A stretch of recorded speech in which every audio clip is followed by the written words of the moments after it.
And this afternoon we are honoured that Dr. Karen Hacker, the Director of the National Centre for Chronic Disease Prevention in the US, is going to speak to us. Karen oversees more than 1,000 staff dedicated to preventing chronic diseases and promoting health across the lifespan. Her portfolio is huge, including maternal mortality, school health, obesity prevention, smoking policies, and the leading chronic diseases. And it doesn't stop there. Dr. Hacker has a long history of public health practice at the local level, having served as a director of a county health department in Pennsylvania. She's held a variety of leadership roles at the Cambridge Health Alliance in Massachusetts, including her role as the Senior Medical Director for Public and Community Health. She's widely published, and Dr. Hacker served as the Director of the CBPR program of the Harvard Clinical and Translational Science Award Initiative, and wrote the Community-Based Participatory Action Research, a widely used academic text. She's been listening to our Aussie experts over the last 2 days or day and a half. Let's find out what we can learn from Dr. Hacker. Can we please serve up a big Brisbane welcome?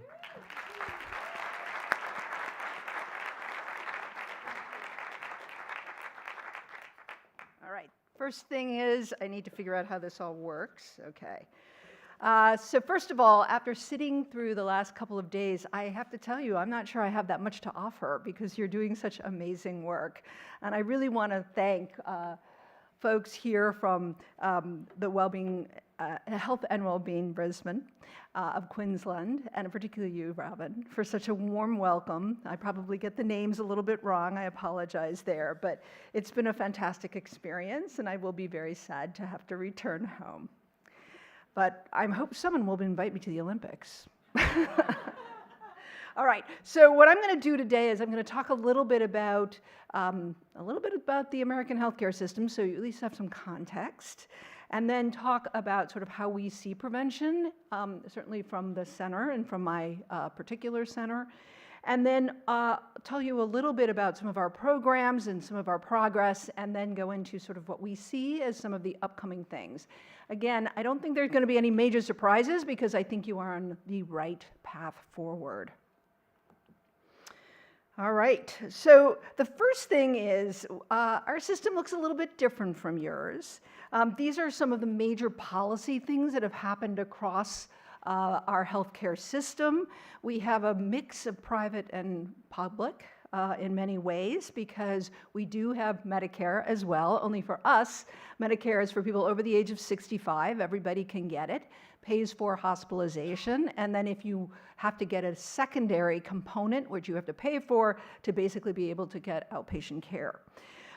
We also have something called Medicaid, which was generally for people who are of lesser means, mostly women and children, but that's a state-based program. And while the federal government matches what the states are doing and provides sort of a level of these are the basic services you have to provide, each state can do its own thing in many, many ways.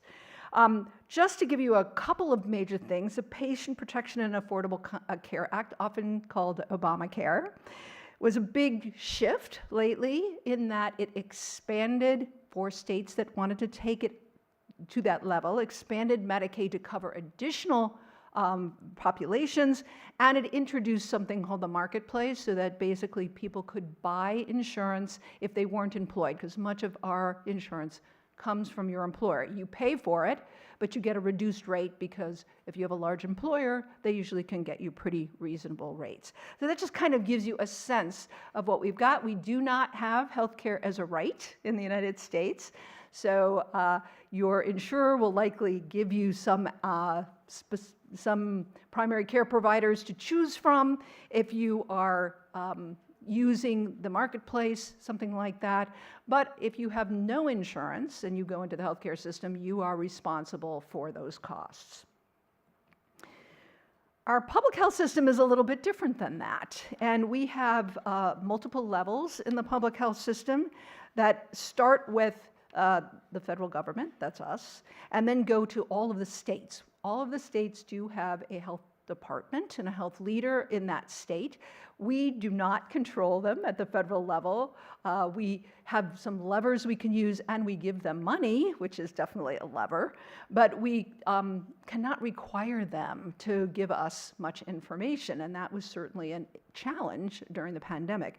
There are diseases that are considered reportable conditions, and that information is required to be reported, but chronic diseases are not required to be reported, other than we have a cancer registry.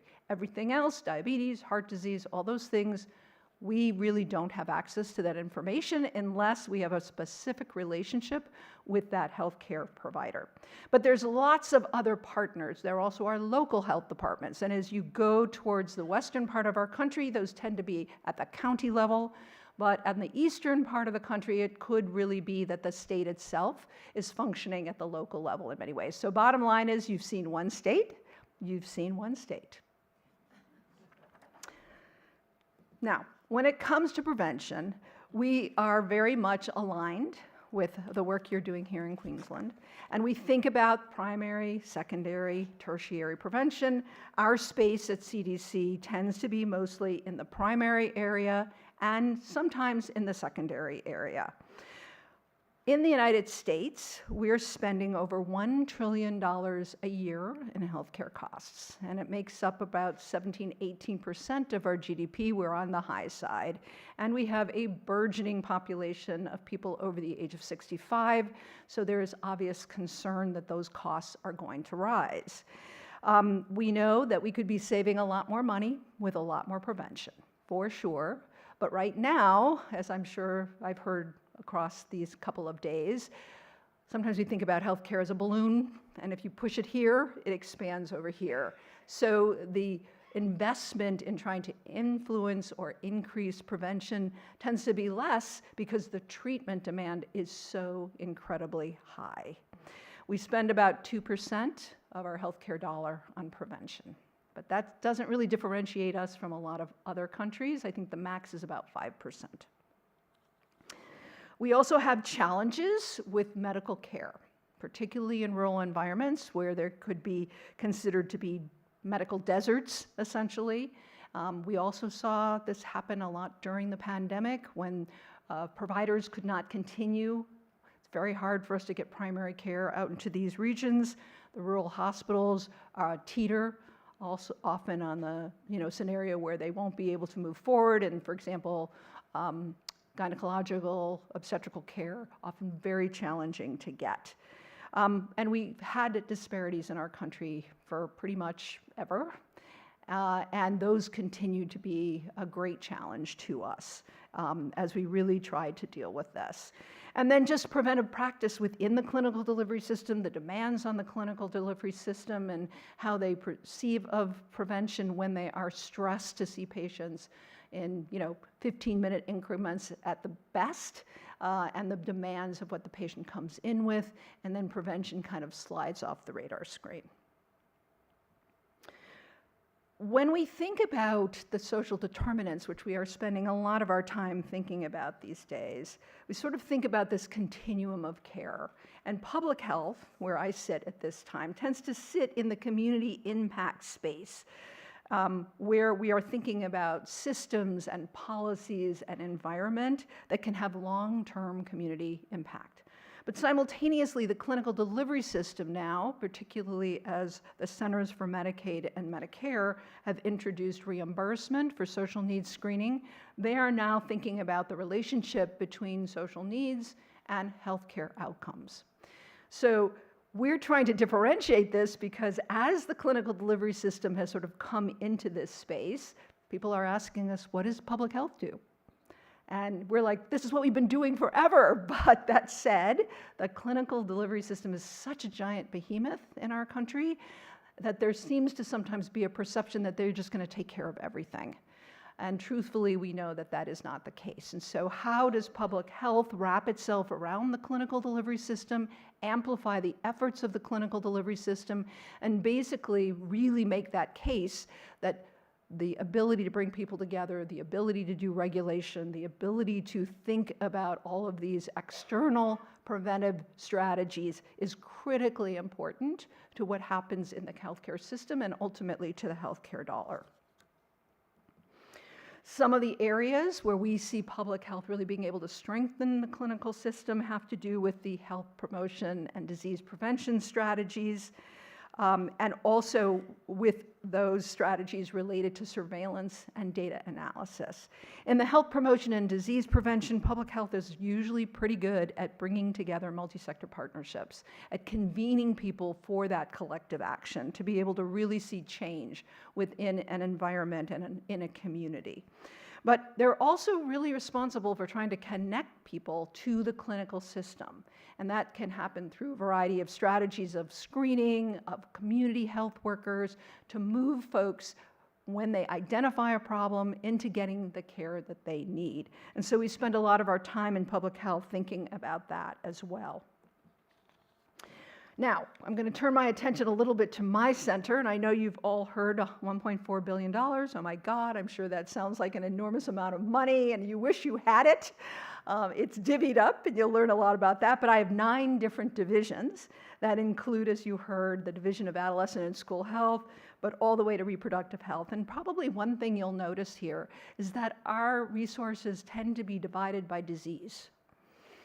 That is how this center evolved. So the umbrella of prevention that you are doing here with Health and Wellbeing Queensland is definitely different than the strategies that we have in the US.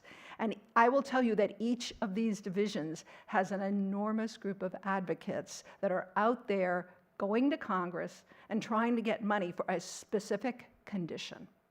And that's a hard, it's very hard to intervene in that. So it's sort of like the yin and the yang. This is our strength, and it's also our weakness. And I've spent my last 5 years, thinking initially coming in and saying, I'd like to blow the whole thing up and start again and sort of recreate the organizational structure, and learned over time that that probably wouldn't fly. And I'd probably be locked in discussions with congressional leaders who would be not too happy because they would have their constituents at their doors.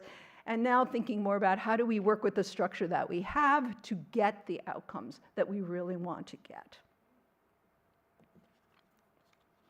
So this gives you a little sense of our approach. So first of all, I've been asked a lot about this during the time, so hopefully I'm not getting too granular. But the way we get our money is through congressional appropriations. And in my center alone, we have 42 different line items. And each of those line items is attached to an appropriation language that's relatively specific. So bottom line is, my cancer program actually has 12 different line items.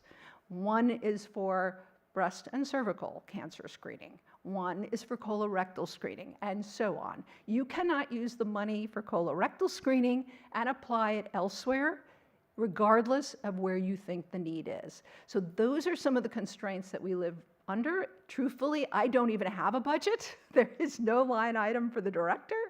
And instead, we work together to really move these needles forward. But it's important to understand those strategies and how they shape the public health system. Now, we do things like measure, and I'm going to talk a little bit about that more. We are focused on improving the environments that our populations live in and making sure that they have healthy environments. We think about strengthening the healthcare system, and we are connecting, as I noted, to clinical services, but it's also important to know that we do evidence building. So 80% of the dollars we receive actually go out the door. They go to states, to state health departments. We're pretty much the major funder of chronic disease activities at the state level. Sometimes they go to some communities, but not that many of our programs actually go directly to communities. There's an expectation that the states will then turn around and use their money accordingly because of that system of federal, state, and local. And sometimes, particularly like during the pandemic, that doesn't work as well because the states have their own bureaucracy, and getting the money out the door there is not a simple endeavor. And so one could argue in cases that it would be easier to just get the money into the hands of the locals. But there's never enough money, as you know, And the states would not be too happy if we circumvent them and go directly to communities. So that is not the common practice. Now, we have identified 4 priorities within our center over the course of the last few years. Again, very similar to some of the conversations we've been having here. Health equity and social determinants is something that we work extensively on. We also are doing area of workforce development because we know that our public health workforce nationally is aging. They don't always have the skill sets that we need them to have to meet the future. And so that workforce developed internally and externally is very important. And then data modernization. We're not up to date. We are not the private sector. We don't have the efficiencies of our data sets that we need. We don't get our data out as fast as we need to get it out. And so that whole area of data modernization is not just for our center, but it's for the entire Center for Disease Control.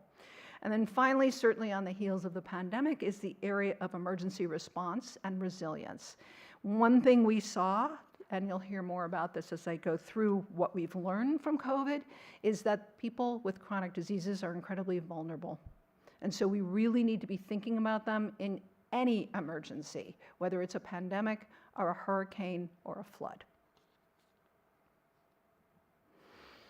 This gives you a sense of some of the data that comes out of our national center, and there's a lot of them. You've probably heard about some of them. They've been mentioned in some of the groups that I've been talking to.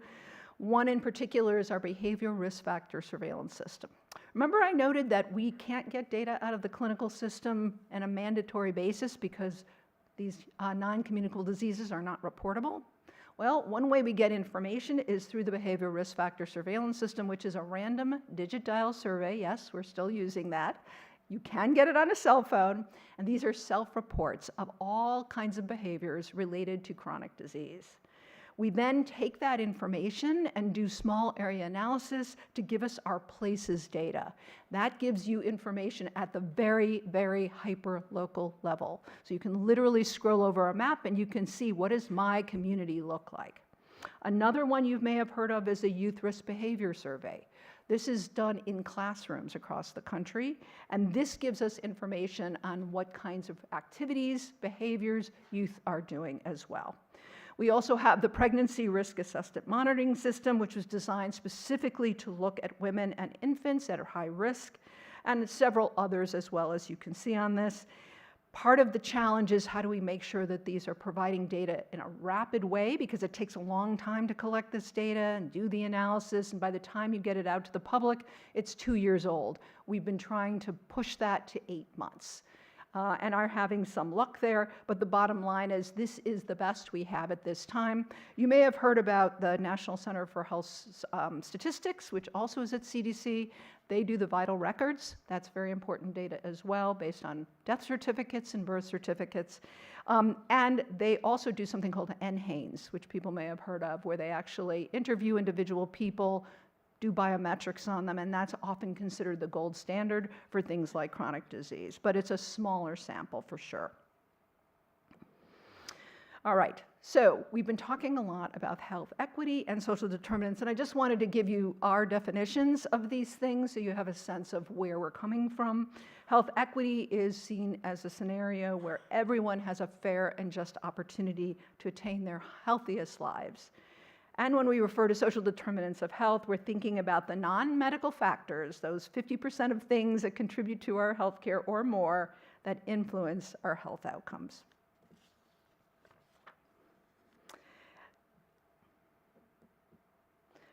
The Healthy People 2030, at the national level, we do these healthy people strategies every 10 years. They're starting to work on 2040 now. And they actually identified social determinants as an area to focus on. You can see the ones here that they did: economic stability, educational access and quality, healthcare access and quality, neighborhood and built environment, and social and community context. What we did in our center was we acknowledged the fact that there are such a large variety of these social determinants, we needed to get our hands around what we could focus on. And so some of this came from what we thought was directly related to chronic disease, And some of this came from what we were already engaged in and doing to be able to pull together on it. So what we chose were the following. The built environment, and this refers to the human-made surroundings that influence overall community health and individual behaviors that then drive health. Community clinical linkages, which are the connections made among healthcare systems and services, public health agencies, and community-based organizations to improve population health. Food and nutrition security. And this exists when people consistently have physical, social, and economic access to high-quality food to avoid hunger and stay healthy. Social connection, which is a new one, but it got mentioned here, I think, in one of the prior presentations. And that's the degree to which individuals have a perceived number of quality relationships that give them a sense of belonging and support. And finally, our tobacco-free policies, which really talk about population prevention measures that reduce tobacco use, morbidity, and mortality. And at the heart of our interventions to address social determinants of health is the partnerships that one needs between state, local government, NGOs, the healthcare community, members of those communities, and so on and so forth, transportation, I could keep going, the possibility of collective action and the activities that generally are happening at a local level. And I think anyone who's been doing this work for a long time has seen the results. When you bring people together with a common goal, they can do amazing things. So I'm going to turn my attention now to some of our programmatic work. And I'm going to start with obesity, given that this is something that is such a priority here, but it's a priority for us as well, and unfortunately continues to be a growing priority, although the data on our maps is coming out this week, I believe, and I have not seen it, so I don't know exactly where we are on this. We have a number of programs that are focused specifically on trying to change this. But as you can see, we've moved states from, we've had to add colors to the map, basically. And I don't know if anybody's had a chance, if you go to the CDC website, you can actually scroll through multiple years, starting in like 1970, and see how this issue has just grown and grown and grown across our country. But you can also see areas of our country where we have dramatically more obesity, and then states like Colorado, which are in much better shape. And so that brings out that whole question of what are the contexts that people are living in, what are the policies and practices within those communities that we all need to learn from. These programs, one is called the State Physical Activity Nutrition Program, or SPAN. Unfortunately, that is not a national program, so states need to compete for this. We are hoping in the future sometime that we will be able to grow that program. We have the High Obesity Program, which is for states with particularly high levels of obesity. And then we have the Racial and Ethnic Approaches to Community Health, or the REACH grant. And that one has been around and had a lot of interesting, I think, impact and effect. It is to specific areas, specific communities where they have high rates of obesity. It's in its 25th year right now.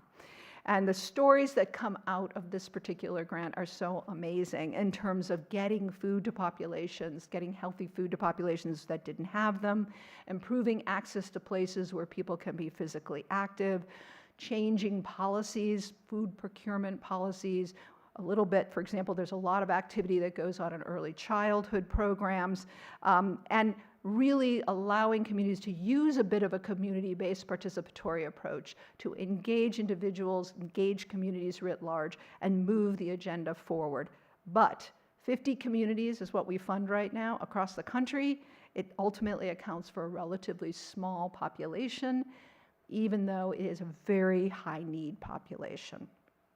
And every year, as I mentioned, we release our obesity prevalence maps, which are going to be coming out soon.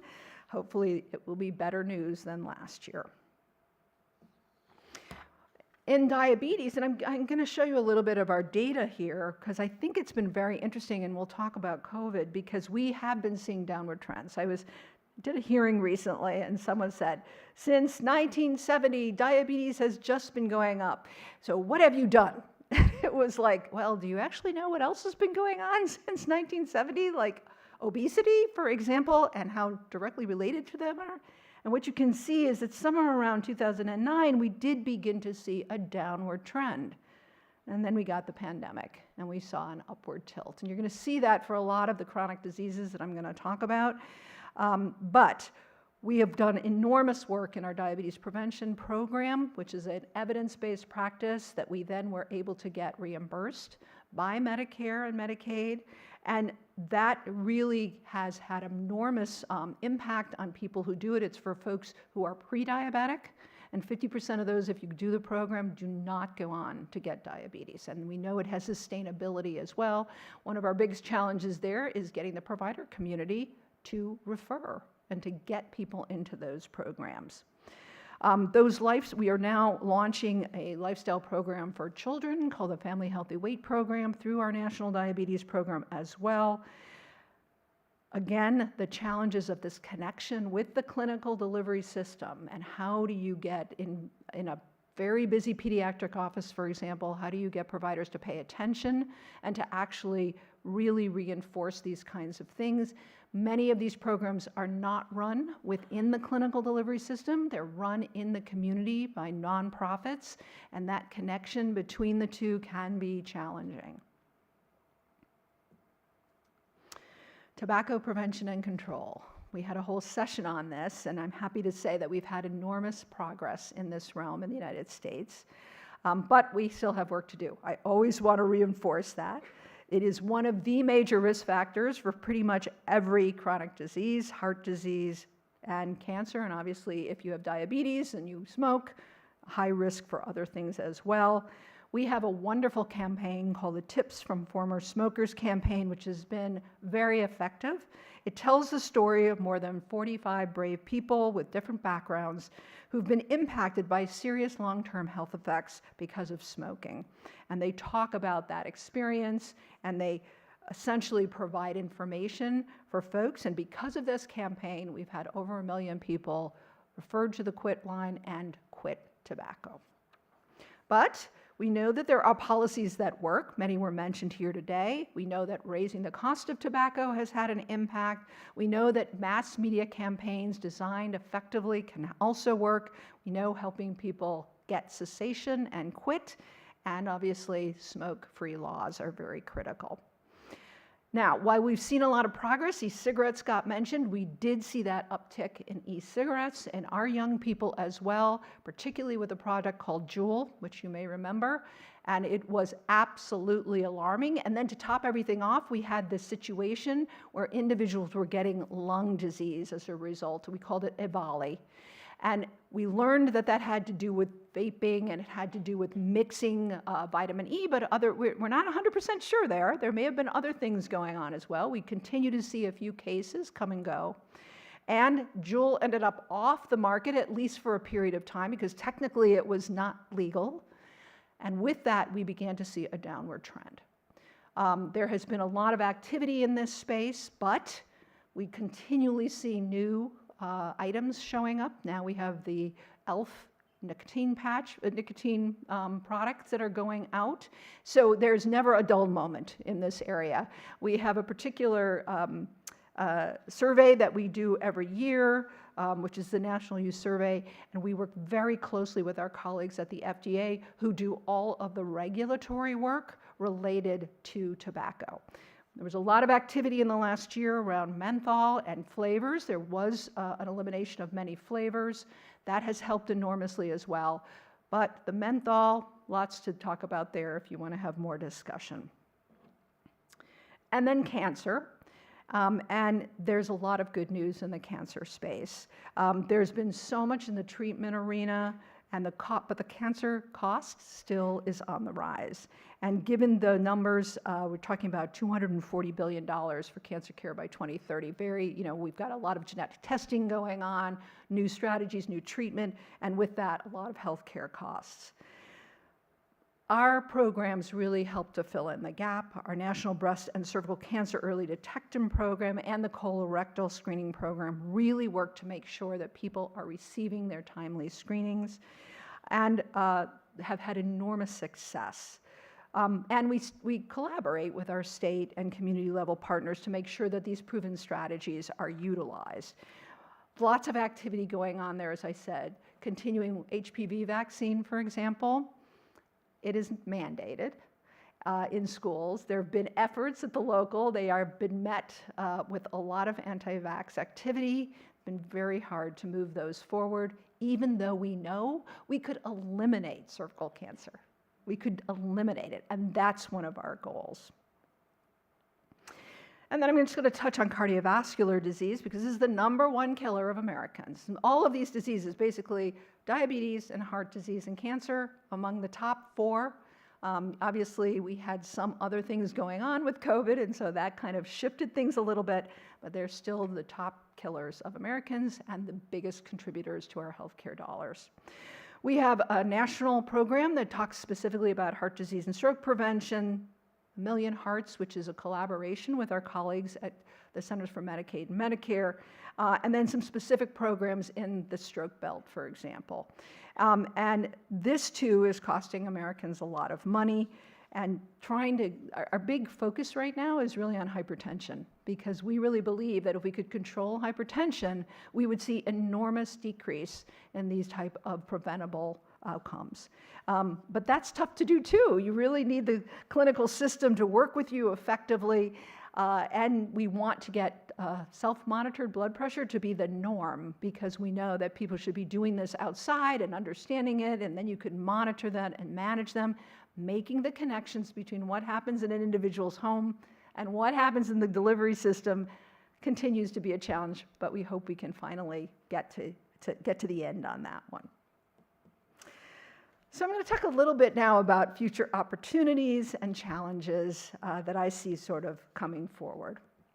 So first of all, the impact of COVID. We're spending a lot of time in our center trying to understand what happened to chronic disease during COVID. This was one of the most crazy natural experiments you could possibly think of, and I'm sure there will be articles coming out for the next 2 decades on what went on during this time. But it also really underscored the need for prevention and the need to understand what was going on in chronic disease and in individuals with chronic diseases to help protect them in the future should there be another event of this nature. We know that COVID disproportionately affected people with chronic diseases and with risk factors for chronic diseases, and that this also disproportionately impacts some populations much more than others. Sometimes it was populations that had no choice but to go to work every day. We had the meatpacking industry and what happened there. But we also know that in certain communities, often underserved, that there was also a disproportionate burden of care. Well, what we're learning is that a lot of behaviors changed during COVID. We saw that there was a decrease in physical activity because people were obviously in mitigation strategies on lockdown, but even when not on lockdown, they generally were in their homes. We saw shifts in nutrition, and one study we did demonstrated that childhood obesity increased during the pandemic, and we saw excessive alcohol use. We saw a lot of policies that were changed at the local level about how to get access to alcohol delivered to your own home, cocktails, things like that, and many of them have not been rolled back. So it wasn't like a one-shot deal and then we went back to what we had before. Now we're living with this, and I think similar to here, we can't really talk about alcohol in the same way that we can talk about smoking, right? So we have to talk about appropriate use of alcohol, for example. So we can focus on things like binge drinking and drunk driving, but we can't really talk about what alcohol may be doing to the body. And recent literature is really demonstrating that alcohol use and cancer are very related to one another.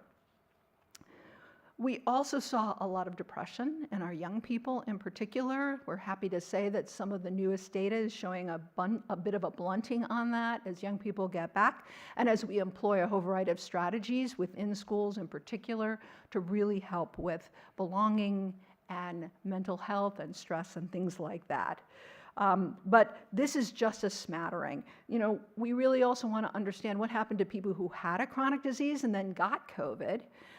For example, if you had diabetes, now you also may have some lung problems as a result of that. Heart disease, we certainly know that there were issues with thromboembolic events, strokes and things like that.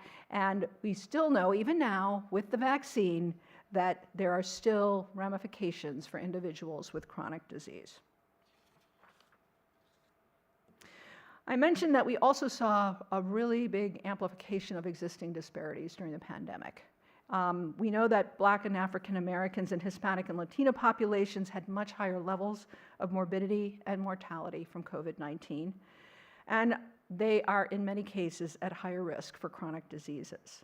And so this challenge of how to engage populations where they are with people that they trust from their communities became an incredible priority during the pandemic, and I think it should continue that way. So we're putting a lot of our energy into thinking about community health workers, where they come from, how to connect them to the clinical delivery system while maintaining the fact that they are from and of a community and have that level of trust.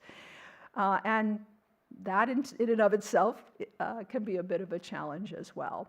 But this amplification of disparities just makes us want to redouble our efforts to really focus on populations that need us the most and to use our resources as effectively as possible.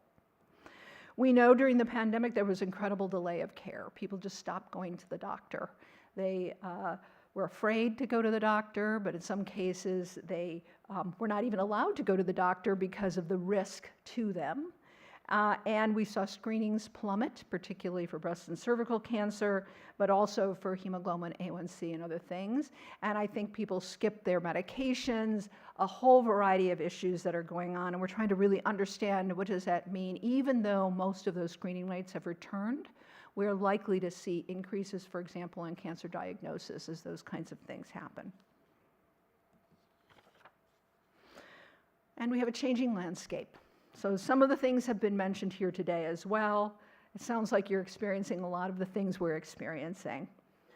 The obesity treatment drugs, the GLP-1s, we are really trying to figure this one out and grapple with what does this mean for prevention. I've literally had people say to me, oh, now we've got these drugs, we don't need you. We don't need prevention. And trying to explain to people, yes, you actually do. You need the lifestyle work that goes on and how important that is and how do we connect that? Because if doctors are prescribing the medication and not also making sure that that patient is getting the lifestyle interventions that they need, that's not going to happen. And whether they then are successful in the long run with their lifestyle change, with what they're trying to accomplish, remains to be seen. So all of that is going on, and I think it's important to know our FDA actually did approve these drugs, assuming that there was a lifestyle program that was going to go along with it.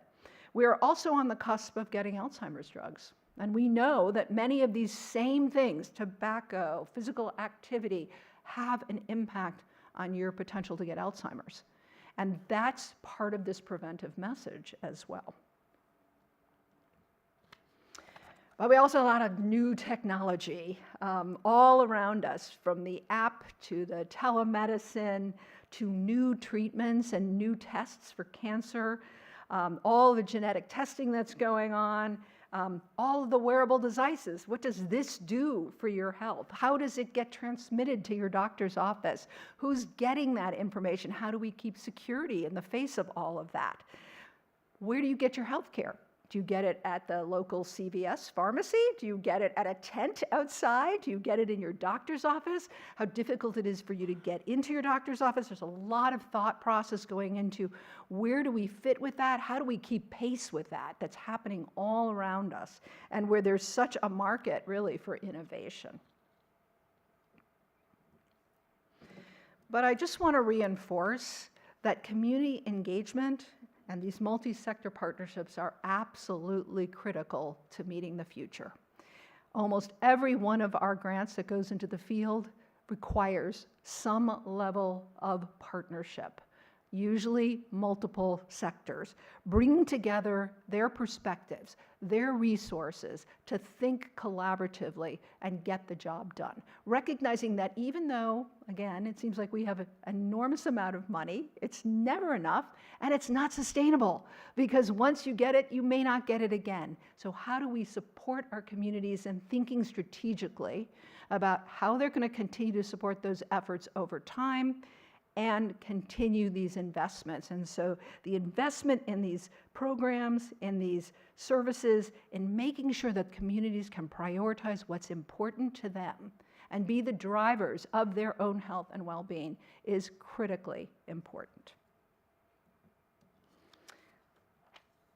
We continue to know that collaboration is key, that it makes all the difference, and that our partners, whether they're in transportation or housing or healthcare or social services, have assets that come to the table, that our community members have skill sets that they know from those communities. Every time I spend time in a community, I come away with a new realization of a way you could be doing your work better. We don't have all the answers, and we need to work together to figure those out.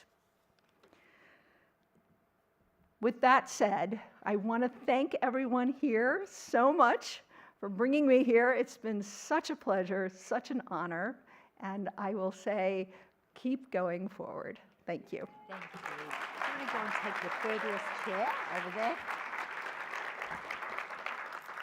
Thank you, Dr. Hacker. Now I'm going to invite Professor John Carney to take a seat up here too. Dr. Carney is a professor and head of the School of Human Movement and Nutrition Sciences at the University of Queensland, past president of the North American Society for Paediatric Exercise Medicine, an internationally recognised leader in the field of child health, sport and physical activity. Dr. Carney is the author, editor of 4 books and more than 300 peer review articles.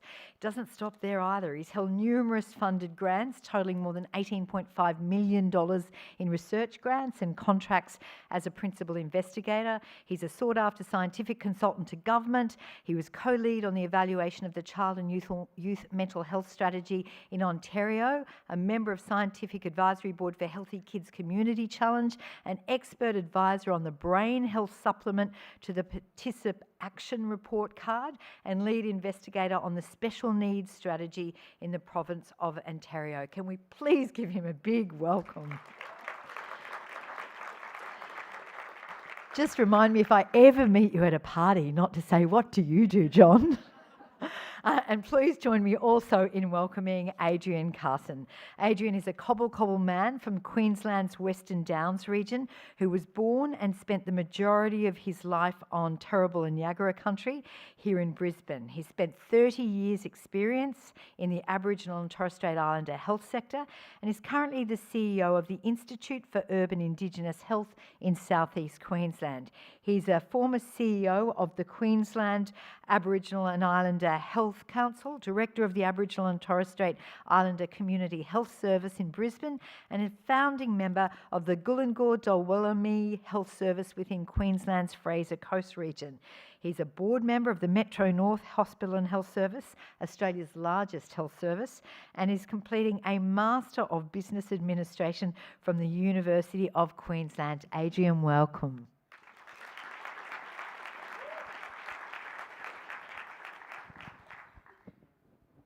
Now we've used up all our time actually just introducing you with your titles. John, we've just heard Karen speak. What keeps you awake at night? What worries you in all of this? Turning on the microphone. Caffeine. No. What worries me? We've known about the social determinants of health for probably about 100 years. We kind of know what we need to do in prevention. Everything that Karen said is exactly what we know we should be doing, and the incredible work that she's doing and that people in this room are doing, it's all very positive. In a lot of ways, I think we've come a long way. And yet we look at those gaps, those equity gaps. We look at changes in prevalence of certain chronic diseases post-COVID, and it feels a little overwhelming at times. There's still so much that we need to do.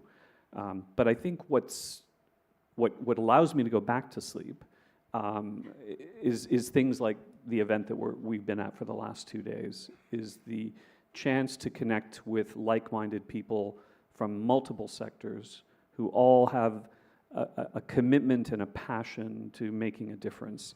And it's really what energizes, I think, those of us that have been working in the field for a long time. All right, I will come back to that too, I think. But when you listen to Karen describe American, I know you have such big international experience, but when you hear that presentation, what is it about the American system you want to steal for Australia? And is there anything that you think we really need to gift our American friends? Well, I moved from Canada to Australia to get as far away from the United... No, I'm absolutely not true at all.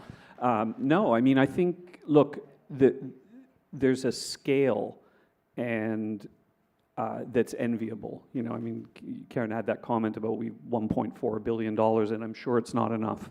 But there's a scale there that I think a lot of us look at as outsiders and go, boy, we would kill for some of those resources. And I've visited the CDC before, and I know what an impressive organization that is and the incredible talent that's there. And you know, the US has an incredible history of when they do get behind something, they can literally change the world. And part of that is the sheer size of the country and the economic resources that they have. But there's a lot to be enviable. So when I look at it, I think, Karen, I think you mentioned the comment that we might be further ahead, or that you sort of envious of some of the things that we do here. We're also very fortunate to be the recipients of the knowledge that's generated by researchers in the US and the incredible work that's being done at the CDC and other organizations to maybe translate some of what Karen would love to see happen quicker. Okay, so one last question though. So I'm not trying to nail you I'm not. on this. I don't think I'm answering her question. Yeah, I think that's right. You're not. No. No. So you've got such experience across several countries. I'm just wondering what you see as the biggest challenge and where everyone in this room can really take hope. You know, can we look at Ontario for this, or can we look at this country, Switzerland, for obesity? Is it, or am I actually dumbing this down? No, I don't think you are, but okay, I'll give you one. I hope this is what you're looking for, or one of the things you're looking for. The surveillance system that was described, the risk behavior surveys, NHANES. Somebody in the audience had this point in a previous session about the quality of data and how important data is for making decision makings. They're world leaders in that, unquestionably. And there's a lot we can learn about how to do measurement and surveillance properly so that we have quality data, so that we're able to make sure that we have the right programs targeted to the right people, and we know if we're having an impact. All right, so let me, one last question. Let's say obesity, which is obviously a big issue. What kind of data would you love to see, let's say in Australia, and how that data would be used to make it better? Well, the NHANES survey is a great example of quality data. So if we have to rely on things like self-report, if we have to rely on indicators like BMI, then we don't have the best possible information that we could have. We're missing big parts of the picture. So the more that we can use better, sensitive, more reliable, more valid data, we get better outcomes and better outputs. Adrian, you know it's your turn now, don't you? See how I go. You know, good luck.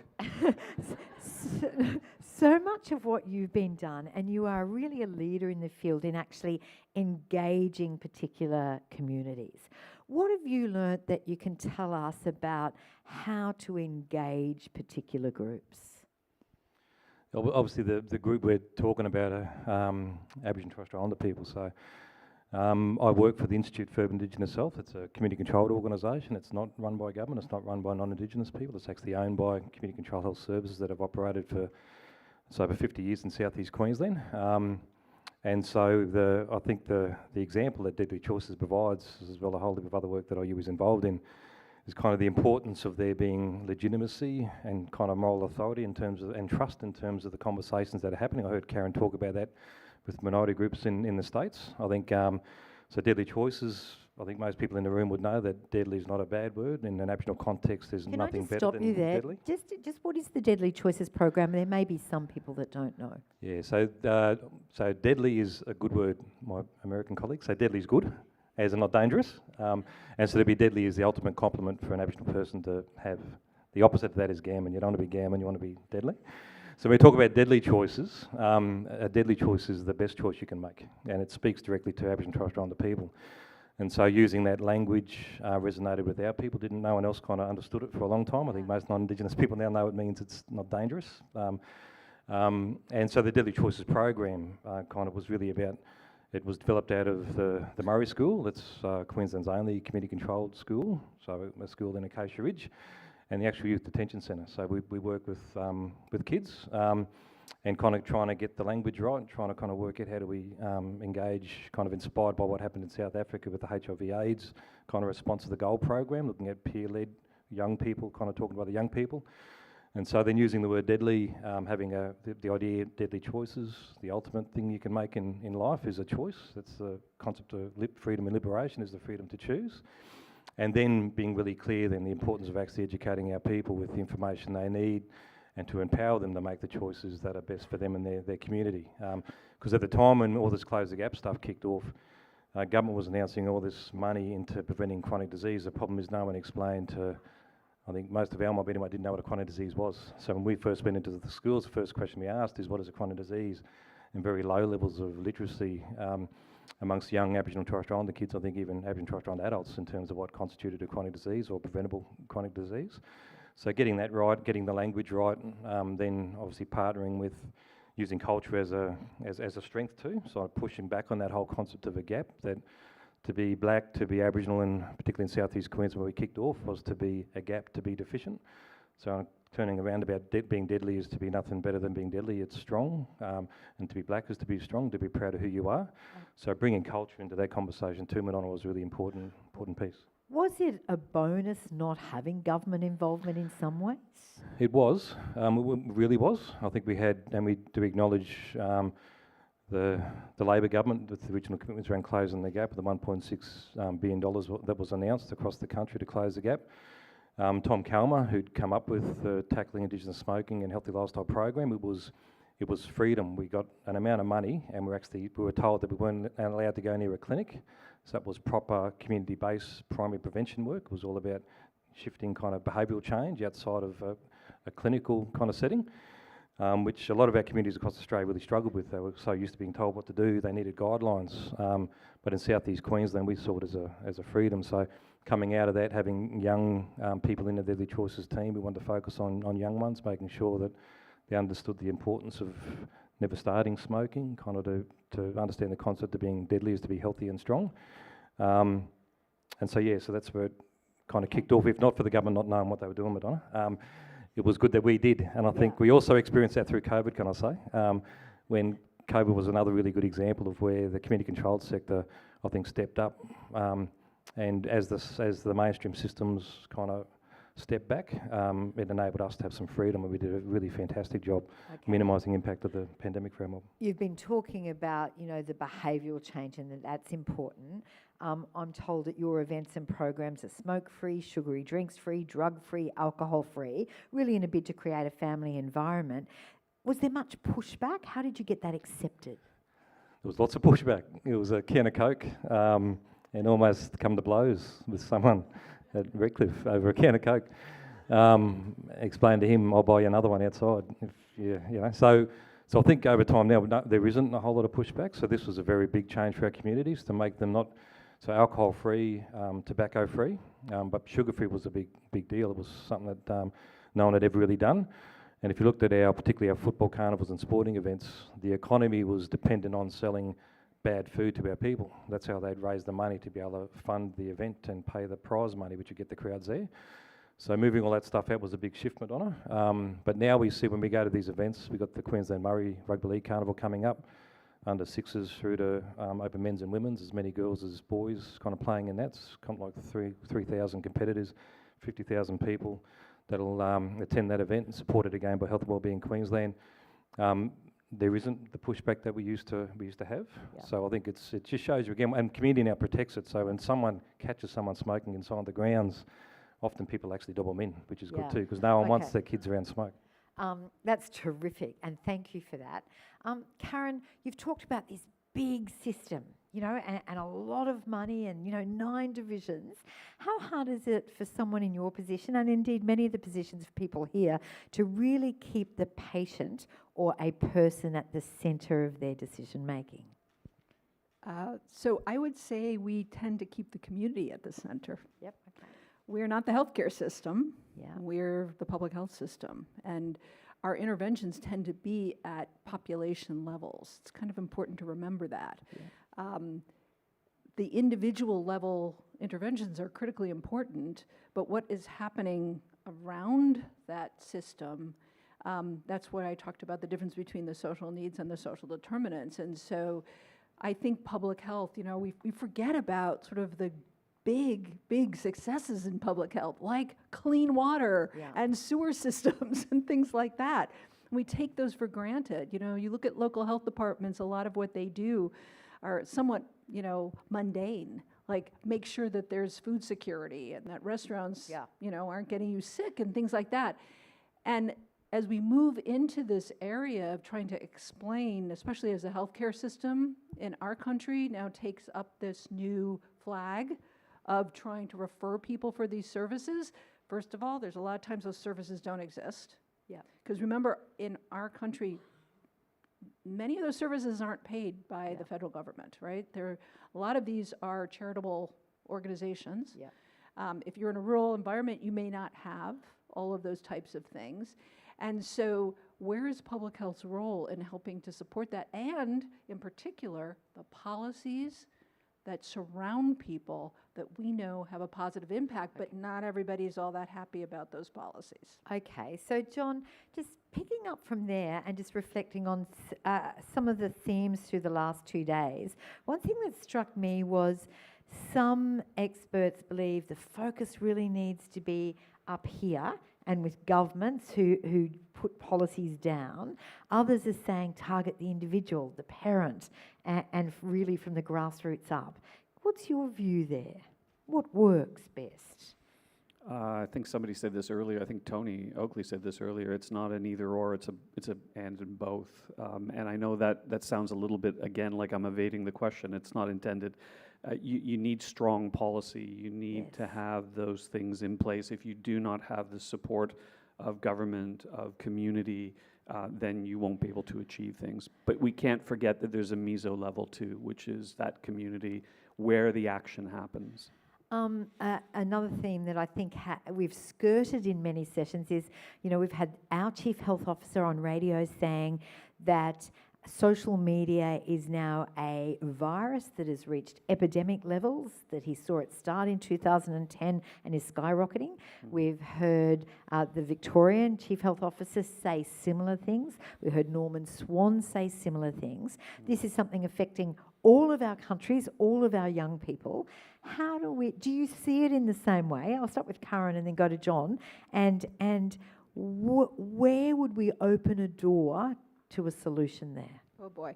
Well, so folks here probably know that our Surgeon General has come out with a statement on this recently, a report. He wants some level of hazard warning. I'm not sure exactly where you put that for social media, but I also do want to say that for some folks, social media has been their connection. And so I think, our tendency in the States, I don't know if it's true here, is we tend to be an either-or kind of scenario. It's either all bad or all good, and I don't think it's as simple as that. We have seen individuals who aren't particularly relational for whatever reason find connection on social media. We have seen people with various diseases create groups where they learn from one another and they gain knowledge. And learn about resources. So I think, I'm an adolescent medicine specialist by training, and there's no question that for young people who are very, very malleable to peer interventions and peer scenarios, that it can be really, really a challenging scenario. And we've all heard stories of bullying and things like that are happening. But I don't know that we have the answer of what the next step is. Yes. Okay. John, what did you want to add there? I don't know that I can add much. I think you've captured it really well, except to say that Pandora's box has been opened up. I mean, we can't go back now. So the question is, how do we adapt? And I think we're in a phase right now where we're figuring out how to adapt to a technological innovation that's had a rapid and very, very significant impact. So we need to give ourselves time. Adrian, you're dealing with lots of young people a lot of the time. What are you seeing? Yeah, I think it's, we've got the experience of the referendum last year, which failed, and I think the power of social media, we've gone from the kind of the pandemic which presented some huge issues and challenges and misinformation. But again, people went to trusted sources, and I think again, Deadly Choices played a real role there, making sure that people knew this is the information you need to kind of hear.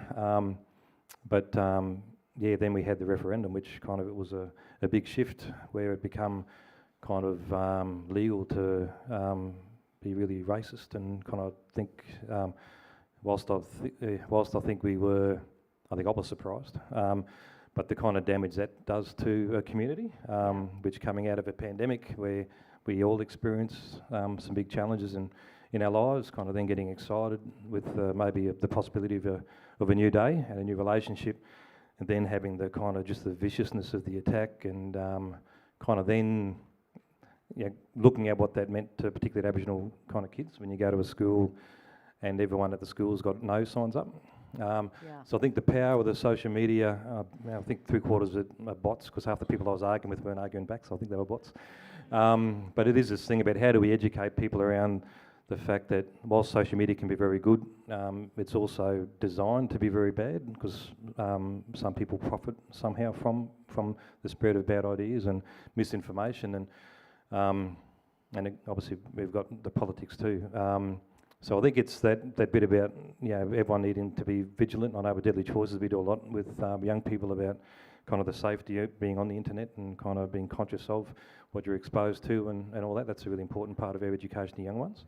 Right. But having experienced that, Madonna, that was something that I hadn't experienced the language that was used since I was living early 80s, the kind of stuff that was somehow we hadn't seen for decades and kids were exposed to. So I think that kind of, for Aboriginal and Torres Strait Islander people, that kind of was really really impactful in terms of the role that social media can play in driving hate. Absolutely, absolutely. Okay, you have 3 wonderful experts on this stage. It's the last session. Can we just have the lights up a little bit so we can see you? And anyone who would like to ask a question, could you raise your hand? And if we've got some roving microphones, go to those. Who'd like to start?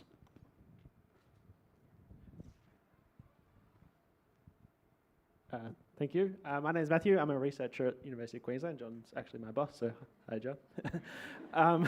This one's for you specifically, Karen. I think Australia serves as a case study of like the public health impact of sports gambling. You've probably seen it as a bit of a theme across these last couple of days. I know it's a growing industry in America, where many states are starting to legalise sports gambling. Is this on your radar as a public health agency? Is there anything you're doing to sort of tackle it? Okay, I think I heard most of that. The marijuana? No, sports gambling. Oh, I'm sorry? Sports gambling. Oh, interesting. That has not been on my radar very much. Marijuana has been on our radar. Honestly, at this point in time, we do not have programs specific to gambling, to be honest. And, I will say in our experience with alcohol, it is very challenging when these situations become legal, because it becomes very difficult to talk about don't do it at all. And you then have to get into this whole thing about acceptable utilization, acceptable risk, all those kinds of things. And I know in communities that I've worked in that do have gambling in general, sports gambling or just casinos or whatever else, that in general what we have often seen around those casinos is an increase in sexual transmitted diseases, for example. We've seen challenges in homelessness, other kinds of things that happen when you have gambling, when you have legalized gambling. And I guess one thing I would point out, which is probably different because sports gambling doesn't have a place, right? It's not about, because one of the things with the casinos is this whole thought process of doing health impact assessments ahead of it. So you sort of understand what the ramifications are going to be and you can plan for that. I think one of the challenges with sport gambling is it's going to be very invisible to the public health community to really understand what the impact is going to be. John, did you want to add anything there in terms of the Australian context? I mean, only the very obvious observation, which is that, part of the problem with these things is that it actually provides a tax revenue that supports a lot of what we do. And I remember again, Tony had a shot of Coca-Cola on the sponsorship thing, and we know the controversies around that. And But at the same time, we accept money from other sources. And so we live in a very, very complicated space around sponsorship and around where we derive revenue to do the work that we do. But I think Karen's observation about the ubiquitous nature of sport gambling and the fact that it seems to be disproportionately affecting young men is really troubling and something that we need to pay more attention to, at least in Australia. Who's got the next question? Robin in the front row. Thank you. And then someone up there. Thank you. Thank you so much for that too. And I think that you are all amazing, the three of you. You know what we've got to do over the next 8 years for the next generation of kids. What's the one piece of advice that you would give to me right now about the things that we've got to absolutely hone in on? I'm going to start with you, Adrian. Thanks for that. I think, Robin Littlewood, I think one thing is to make sure you keep being you. I think, one thing, I don't know, in terms of closing the gap, we need more than one thing to happen. Again, this country had promised to close the gap by 2031, which was a long time ago, back in 2008-9 when they signed the original CABIC agreement, but it's obviously fast approaching. I'd be saying that we need to scale up those things that work, Rob. I know that's always a battle in terms of building the evidence base for this really important part of healthcare, preventative healthcare.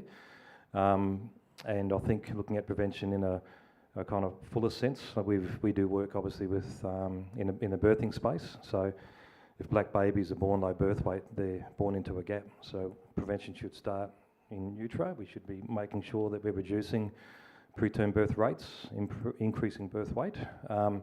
And we've been able to demonstrate that through BIOC. So you've got these community control partnerships that with the Mater Hospital, IUI and ACE Brisbane, which has a Lancet level publication. So government couldn't argue when we went to them to grow something that works, which demonstrated that in a fairly short period of time, we closed the gap. Something like 50% reduction in preterm birth rates, which was fantastic. We closed the gap in preterm birth rates. The average was better for those black mums going through that program compared to the non-Indigenous average, which was fantastic. 12 months later, we're able to go to the Treasurer and say, Treasurer, in addition to closing the gap in preterm birth rates, we've also delivered $4,810 in direct savings to the health system as a result of black babies not sitting in intensive care units, neonatal care units. Then we backed that up this year with a study which showed that black babies are 3 times less likely to be removed from their mother, and that issue around child safety being a headline, and where we spend lots of money, we don't see much of a return. So it is that trying to be able to demonstrate the multiple returns on good preventative programs with an evidence base, And the but one use which of government can't argue against. Yeah, that use of data, the use of evidence. Thank you, John. The one thing? Oh, the one thing.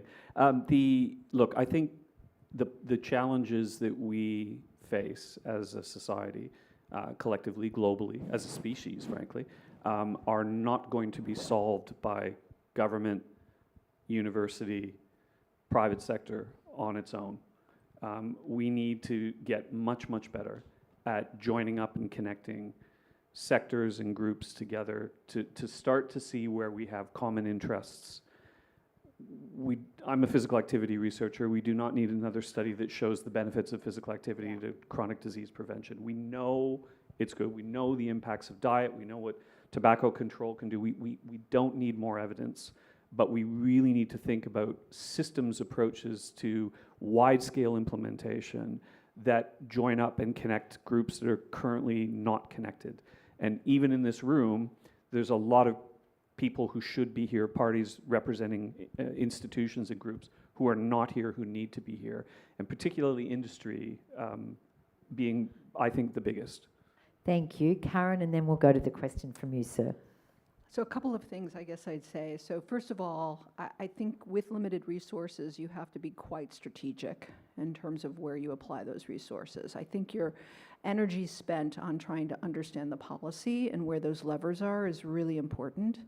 But simultaneously, you're going to be doing your natural experiments or whatever the way you want to think about that so that you can prove the benefits.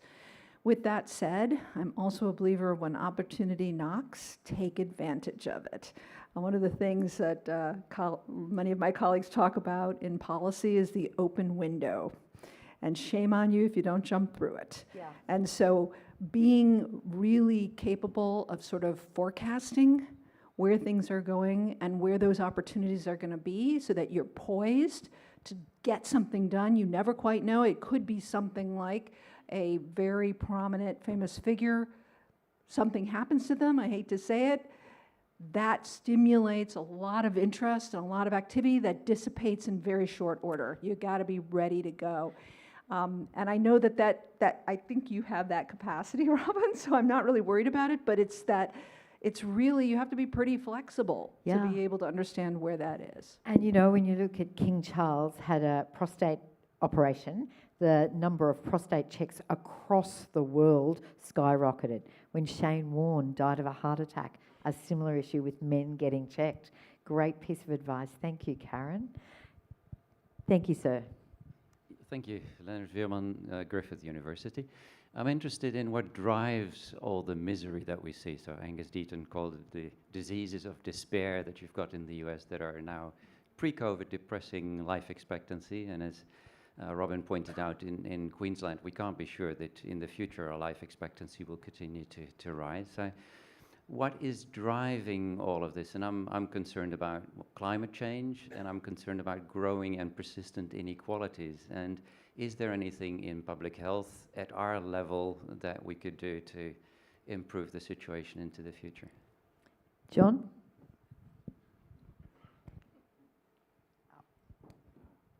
I can't operate the microphone. Look, I think we've been talking about a lot of the things that I think are challenging. We have, as you pointed out, significant existential threats to our very existence that become sort of a ubiquitous part of our consciousness. But I do fall back on some, I've actually been really fascinated the number of times that speakers over the last couple of days have brought up social connectedness and talked about the importance of community. And I wanted to remind people that there actually is a very old literature, again, that's been around for a very long time. We didn't use the word connectedness, but we talked about social support, and it effectively meant the same thing. People who felt they were part of community, who felt they had somebody they could confide in, trust, they felt loved, they felt wanted, they felt a sense of belonging, had better health outcomes, not just mental health outcomes, better mortality. You know, the Framingham studies that were the study sources for why we pay attention to things like hypertension and hypercholesteremia also showed that social support was a strong predictor of mortality. So I think getting back to some of the things that we cannot move away from. We're fundamentally social creatures. We need to feel connected. We need to feel loved, and we feel that in a sense of community, and we have to be part of community. So those are the things that will sustain us, I think, through these existential crises that we all look to now as being part of the reason why we feel the way we do.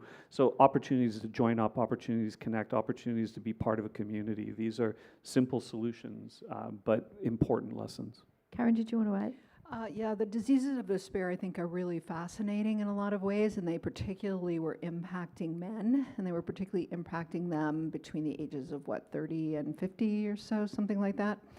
And as you may know, for the first time in the United States, it's now about 3 or 5 years ago, I'm not sure, when we began to see that downward trend in that population, right? So while the older population was actually doing better and living longer, we saw that drop.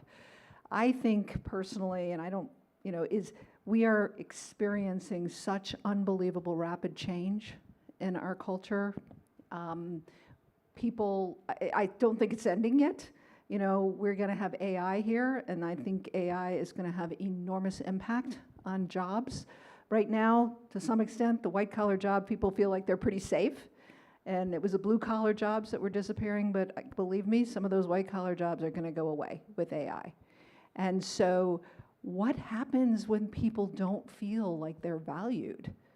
What happens when people feel like there's no future for them, that their lives aren't going to be better than their parents? That's an expectation in America, right? Is that you're going to have more money and a better life than your parents had.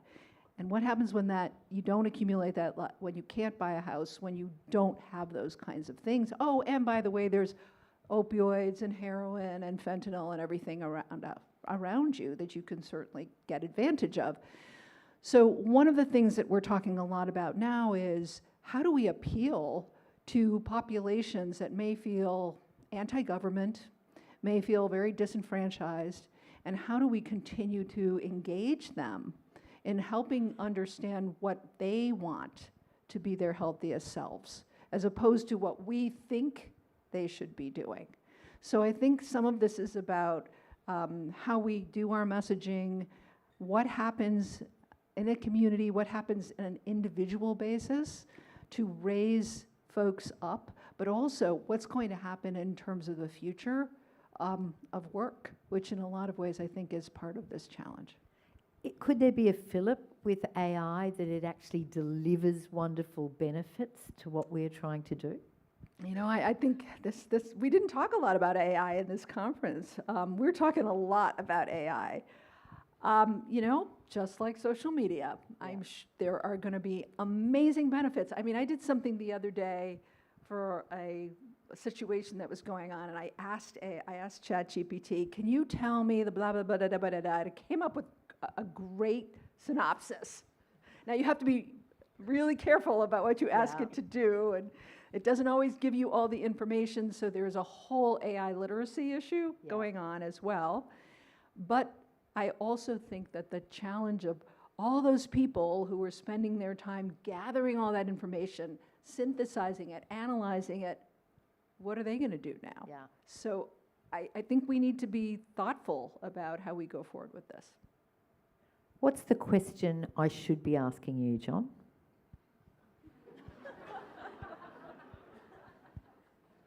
Oh, she's good. She's really good. I mean, what's something that we really need to hear from you before we go on our way? Right. What can we learn from you? I love this. This is good. Yeah, no, that's right. Look, I do want to pick up on something that Karen alluded to, and I think it's really important. I don't know how many of you pay attention to the OECD databases and indicators, but for a long time we have been tracking at a national and international level trust in government, and it's been steadily declining. You know, I think the rates now are about 39%, and people trust business more than they trust government. And I go back to a comment I made earlier, and I think it dovetails really nicely with what you just said. I think we need to always be asking ourselves the question, are we talking to the right people? Do we have all the voices that need to be part of the conversation at the table? Because you can come to events like this and lull yourself into a false sense of consensus because we all agree with one another mostly on most issues. But it really is about engaging not only people who are disenfranchised, but people who have different political beliefs than us, different cultural beliefs, all of those things. That plurality of voice is incredibly important, and I don't think we're going to have the penetration, the breakthroughs, the impact that we want to have until we get to that point. Thank you. Adrian, when we go back to our workplaces in 2 weeks, and we're thinking about this conference and what we've learned, what is the thing from you that you want everyone in this room to remember? What John said just then, I was still trying to work out the response, John. That's why I changed the question. Oh no, good on you, bro. Thank you. I think to kind of look at the capacity that exists within our communities, Aboriginal and Torres Strait Islander communities all across Australia, and it's a unique history. But I think when you look beyond the kind of narrative and some of the stuff that gets spewed up, kind of nationally, a lot of fantastic work gets averaged out. So I think people sit here now in South East Queensland. This is home to Australia's largest Indigenous population. I think people don't always understand that. They think Northern Territory and Cape York.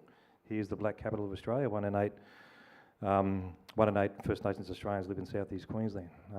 So I think the fact that that's a reality, that it isn't just a remote issue anymore. The challenge is urban and remote. We need to close the gap everywhere. And that if you look at some of the fantastic outcomes that have happened, and particularly a program like Deadly Choices, the importance of Aboriginal and Torres Strait Islander people taking control of the narrative, kind of uniquely leading out programs, and just looking at the fantastic results, I think that should get everyone every give everyone every confidence that there aren't gaps that need to be closed, there's potential that needs to be unleashed. I think that would be my key take home. I think don't buy into everything you hear, because sometimes the politics isn't always kind of accurate, and particularly as it relates to our people. And the one thing I'll say, I would have loved John's question actually, it was about, I think, what else do we need to do? I think it's kind of population health, kind of the concept of community development. I think our organisations, we came from a community response, and there wasn't any government funding when our elders set up that first clinic up at Red Hill.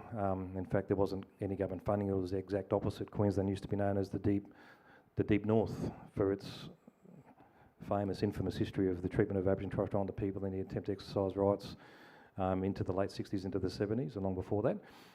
So I think the community development bit, over time we've found as the money's come out to fund service delivery responses, we've kind of completely ignored community capacity, so we've ended up with organisations and systems that are really strong, but communities that appear weaker than they were a generation or two ago. So I think, and that's where the social determinants, we talk also about the cultural determinants, it would be to think very differently about what the response is, because when you talk about preventative health, that's the purest form of community development. If we're going to close the gap in Indigenous health outcomes in Australia, it's preventable chronic disease that's driving the gap.